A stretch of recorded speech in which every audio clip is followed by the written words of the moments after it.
Now we are recording. Thank you for joining the Honest Hour. We didn't hit the record button. Now we did. All right. We're joined by Tyson Cleveland Langley, realtor who covers the Fraser Valley. Norm Hiller, agent in Vancouver East, covers Vancouver and Burnaby. EJ Bugayong, based in Richmond, covers Richmond, Vancouver, and other parts. And I'm Christian B here in Burnaby and cover Burnaby, Vancouver, and so on. Gentlemen, thanks for being here today. Valentine's Day is coming up. Before we get into the nitty-gritty of real estate, let's talk about maybe a short Valentine's plan. So you got anything special planned for the lady of your life? Yeah, the Oakwyn, or like our brokerage Christmas party was Mr. Freeze themed, so I dressed up as Mr. Freeze, and I won a $250 gift card to Gotham Steakhouse. So I'm going to take we're going to have a date. We have reservations already at Gotham Steakhouse, so that $250 should get us one steak, and we'll make share it or something. But yeah, that's our plan. Okay. Tyson, I gotta ask, how big is that mic? It's like bigger than your head. It's really close to the camera, but I put my head right next to it. There we go. It's true. Sorry, Valentine's Day plans. I usually do something before or after, just because I find it's a little frustrating to, deal with all the reservations and everything's packed. And yeah, I just feel like a herd of cattle moving through a restaurant. So usually we do something after, like the following weekend. Very practical, Norm. It's Norm fashion. It's very practical. Sounds like Norm celebrates Christmas in mid-January. After Boxing Day, Boxing Week. Got a little discounts. EJ, we can't hear you. Oh, Yeah, so for myself, I'm really not too sure. I'm not the best with all of the celebrations and whatnot, but we always find something to kind of do, just something away from the kids, preferably, and then we kind of go for a nice walk, go out for dinner kind of thing. But yeah, something low key. But yeah, no plan to stuff yet. Hope she's not watching. She's not watching. Let's put it that way. Definitely, she's not watching. And for myself, to be honest, I don't have anything planned out as of now. I think now with the new one at home, I think we'll probably be staying at home. Maybe I can go and get some roses and bring some chocolates back home. So Tyson's got the most amount of brownie points right here. Yeah. Yeah, and it was a free gift card I won, so it's perfect. Okay, gentlemen, let's talk a little bit about the topic always in the Vancouver news, always in BC news: housing affordability. The government's going after Airbnb. The federal government clamping down on I guess student visas. So we'll touch a little bit about that as well. Let's start first with Airbnb. So I was talking to a couple of realtors recently who said they think you might see some deals downtown. We're talking about downtown, West End, Yaletown, so on, coming up in May. That's when the provincial government new rule against Airbnbs takes effect. And the key point in this new provincial legislation is that you have to rent for a minimum of 3 months. And if you're not renting for a minimum of 3 months, you're breaking the law. And so there's this speculation. The theory goes that a lot of owners are going to put their condos up for sale, and there's going to be a flood of new condos come onto the downtown market, and that might help mean some cheap deals out there. There's very few people I've talked to myself who are in this situation. And I know just from the past, I only knew about 10, 12 buildings in the downtown peninsula that actually allowed Airbnb. Mm-hmm. And I mean, if they're all 100 units, that's 1,200 units. I took a look onto and found an article from Kenneth Chan in the Daily Hive, where Chan said, he referenced 2021 December, there were 2,300 Airbnb units, according to the city of Vancouver, in downtown Vancouver. So the reason I'm giving you this preamble is I'm skeptical that we're going to see this flood of listings hit the downtown market, and there's going to be all these great deals out there. I don't know. I don't know. What do you think about, what are your thoughts here on that? Are you hearing anything with regards to people wanting to sell their Airbnb units, or have maybe you've learned about something else? I don't think it's going to bring a lot of units to the marketplace. These are all investors that we're talking about. They own the home. Sure, maybe they have a large or small mortgage on it, but people want to hold on to these assets that are very scarce. If there's not a lot of supply, why are people getting rid of their investment? You know, everybody wants a home, everybody wants an investment home. I don't see a lot of units coming to market. They're just going to rent it out month to month. And you know, the rents have really increased quite a bit. And unless people are going to be severely underwater renting it month to month, you know, I don't think people are going to sell. And even those people, they probably have, you know, unless they've only purchased in the last year or two and there's not a lot of equity. And, you know, I still see them selling, I still see them renting it out for the long term. I don't see a lot of people putting their home on the market. I don't think it's going to change much. Yeah, I was gonna say that I don't see there could be a few that maybe come on the market over there, but as kind of Norm was saying, you know, a lot of people who kind of bought these properties and bought them for the sole purpose of turning into an Airbnb, or even had it a long time ago as a regular investment property that with a long-term tenant. You know, a lot of these investors, you know, have some money, or they bought at a time where the price point was really good, so they got some equity in it. So investors don't really like to take a loss, let's put it that way, unless they really have to.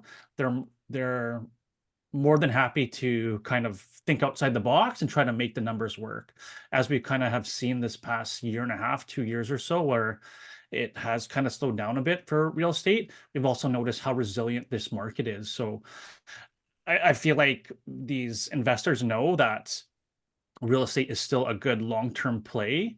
So if they don't have to sell, they won't sell. There still will be some that have to, but I'd say the majority are going to do what it takes to kind of, you know, turn it into a regular investment property with a long-term tenant. Yeah, I think this is definitely it's probably a result of lobbying from the hotel industry with the government to really clamp down on this, because I don't think it's going to make a big impact on real estate for sales. I think they're hoping it would, but if I was looking at the data, I think Canada wide, it would only free up about 10% more supply in the market from what they build year on year, and it's a one-time shot that it would be adding into the market. That's Canada wide, and already known. And we talked about this before, but having Strata's already manage a lot of the Airbnbs and short-term rentals that can be in there. So I don't think it's going to make a huge impact. In fact, I think it's hurting the consumer even more, because hotels, I don't know if you've seen it, but since COVID, hotels are just a crazy price to book hotels, and they're going to get even more expensive because there's going to be less short-term housing on the market. And we've had a whole episode that we've talked about this before. But yeah, I don't think it's going to make a huge dent, like EJ was saying, and Norm. Investors are savvy; they're going to rent it out, you know, to longer-term tenants. Yeah, you know, when you read through strata minutes, strata documents, the bylaws, it's very rare that any stratas these days even allow an Airbnb, right? Yeah. You might get one out of 50 buildings, and then it has to be your principal residence. And if it's your principal residence, that means you're living there, or you're living there for 6 months plus a day, at least the way I understand the language around what a principal resident is. And there's not a lot of buildings that allow it. So I don't know that, and if these numbers that they're right, 2,300, maybe there's more now, because that's 2 years ago. I would be surprised. I mean, how many of those, if a quarter of those sold, I mean, that would be, you know, a lot of units coming on the market. It'd be about 500 units or so coming, but, well, we'll see, I guess. Any other thoughts on the anti-Airbnb legislation from the province?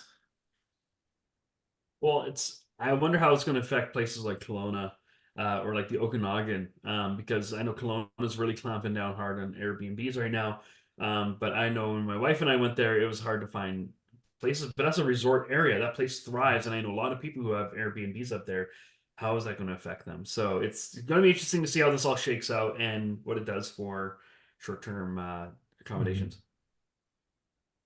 Yeah, I think the big winner here's got to be the hotel industry, right? They're Yeah, opening the bottles of absolutely. champagne in the back room saying, "Yeah."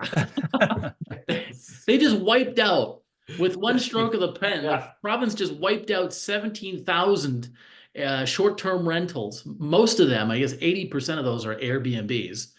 And then there's the Verbos and the other little ones. 17,000 units gone. And if you're in the hotel industry, you got to be loving this. And there's less hotel units on the market now than when we held the Olympics here, if you can believe that.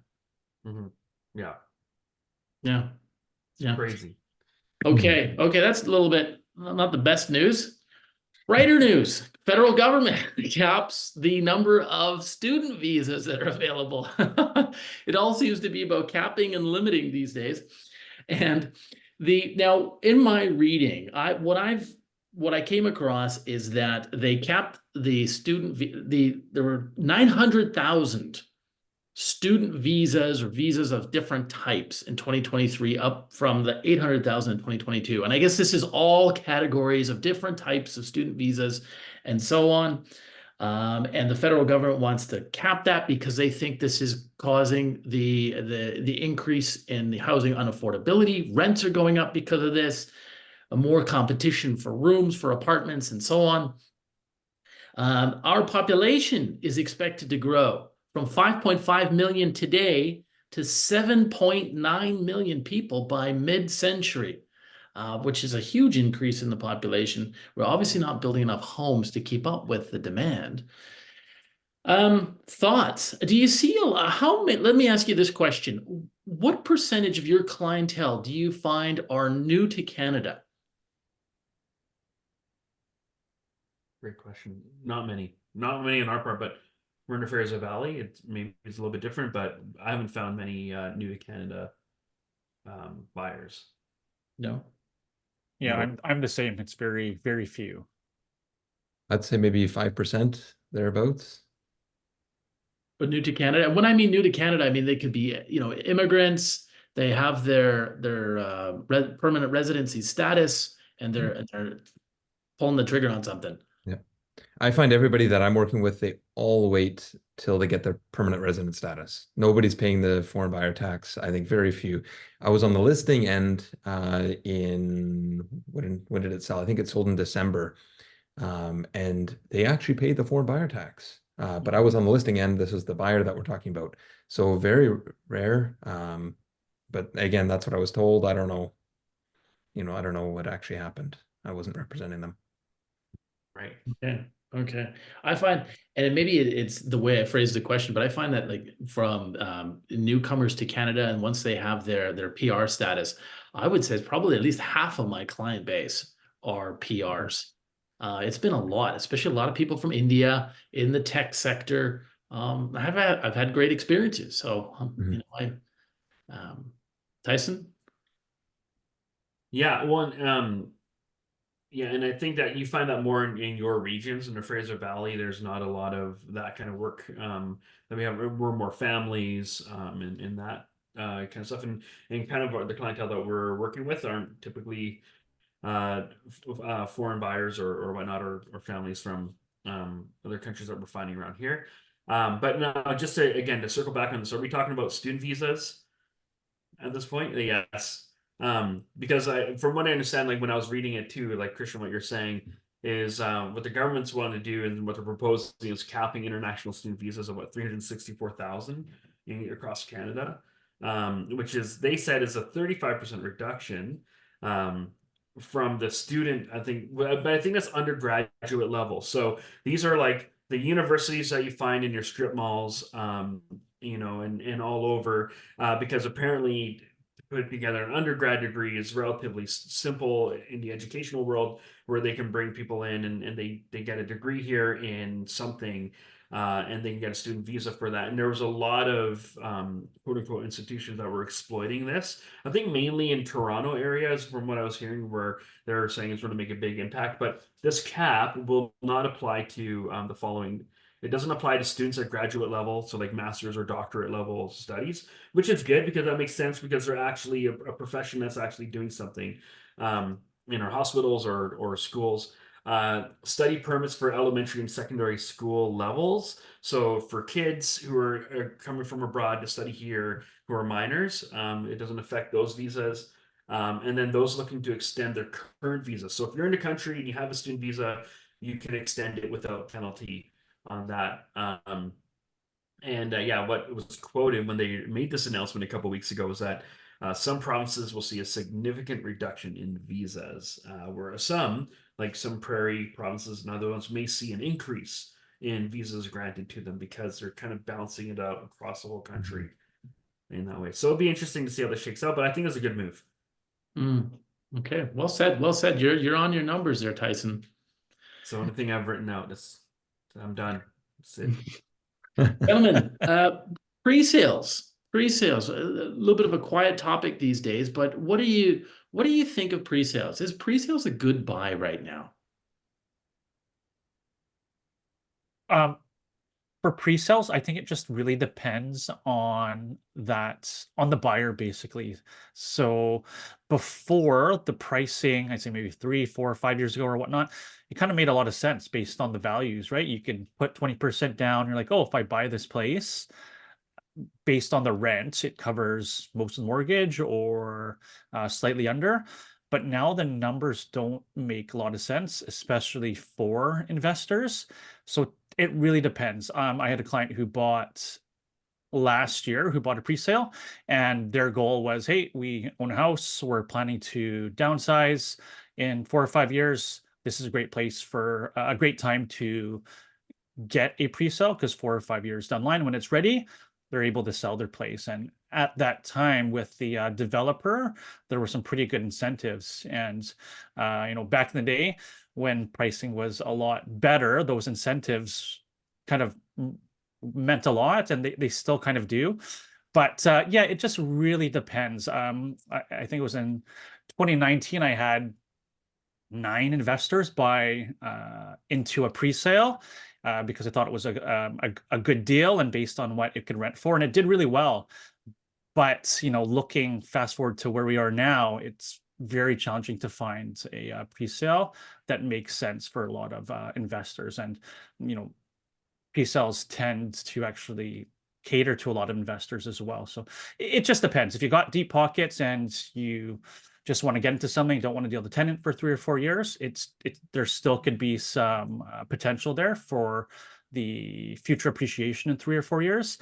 But yeah, I'm finding it less and less as an option for some investors, for sure. Yeah, what kind of advice do you give to your buyers who are looking at pre-sales? What are 1 or 2 things they really have to keep in mind?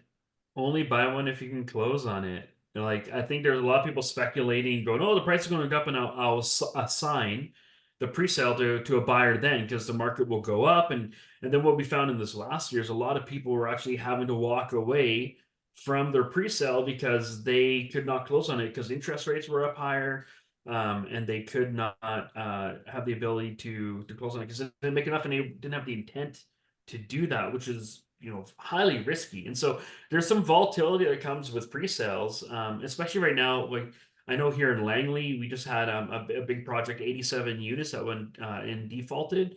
And so that those townhouse owners, people who put their deposits on it, now have to wait for the court order, and it sounds like they're going to get their deposits back. But there's a lot of these kind of mid-tier or like new companies that are starting to kind of default because they can't have the carrying costs on the commercial side or the developer side. The carrying costs for them and the interest rates are much higher than what we pay as a homeowner for their loans and whatnot. And so I think there's a lot more volatility. So you just got to be way more cautious about it. And only if you can afford it to close on it, is it, would I recommend, okay, then this is something you could do. But otherwise, don't speculate, because speculators are getting burnt right now on it. And going along with speculation, don't speculate on the future that you'll have a job with being paid that amount. Get a pre-construction rate hold. There's so Yes. many people who, they went to a presentation center without a realtor and they bought a place. They had no idea that they can get a pre-construction rate hold, for Yeah. 3, 4, 5 years. And they're essentially speculating that they'll still have their job and still be making the same amount of money, and the interest rates aren't going to be going up. So luckily What for is a me, I have pre-construction rate some. hold? Can you just explain that to those who are listening what that is? So typically a larger development, say for a high rise, they'll have somebody from one of the big banks, RBC, TD, a mortgage broker sitting on site, and they will give people a pre-approval, but a pre-approval with a rate hold, but a rate hold that is guaranteed. It'll be an inflated amount. So back when interest rates were about 3%, this rate hold might be 4%. Well, now it might be, instead of 5.5, it might be 7%. But whatever it is, it's guaranteed for those 4 or 5 years. Well, fast forward 4 or 5 years when completion is, if rates are back down to 3%, you don't have to use that rate hold. You can, they'll rerun the numbers and you'll get the lower amount. If rates are way up, I have some clients right now who bought something in Squamish and the rates went way up. Luckily for them, they have a rate hold down at, I think it's 3.5%, something like that. So even if they were to assign, they're probably better off completing on it, selling the property, and doing a vendor take back mortgage. That might be a great idea as well. So a pre-construction rate hold is paramount. It's really one of the best ways you can protect yourself, and it's surprising how few buyers are actually doing it. Yeah, exactly. Yeah, and I think the bank that I saw that was offering that was RBC, where they had sort of, it's about a 3-year pre-construction rate hold, 3 or 3.5 years or so, wasn't it, Norm? And so you protect yourself, right? So you protect yourself so that if the rates do go up, you got that lower rate. And you lose your job, you still have a mortgage. There's no further questions asked at that point. But like you said, like you're moving between jobs, you've been downsized, whatever the case may be. Now you got to get qualified 3 years later when the tower completes, and you're getting qualified at 6%. Might be a little bit harder to get that mortgage. You guys don't ever see people walking away from pre-sales, do you? I mean, most of the time they will probably list and in cases where they have trouble getting a mortgage, I've seen them take high interest rate loans, maybe through not through an A-level bank, but through what we call the B lender, maybe even a private mortgage. And, when you call the realtor on the listing, he'll tell you like, yeah, my guy's really motivated. He really wants to sell it. I very rarely see people or hear about people walking away from pre-sales. I could be wrong on that. I just want to get your experience, just thoughts on that. Yeah, no, nothing with our clients. We try not to set our clients up in those kind of situations, but I think it's more of a mortgage broker thing. A couple of my mortgage brokers that I know, they said they've had that happen to a couple of their clients, but it's not like this massive thing.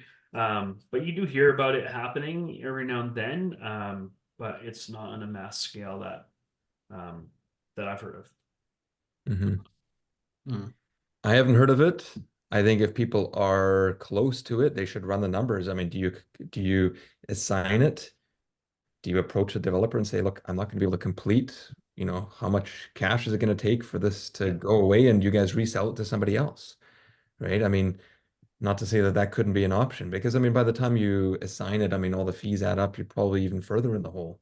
I think some people are just speculating that the market goes up, and it doesn't always. No. So I haven't run into it.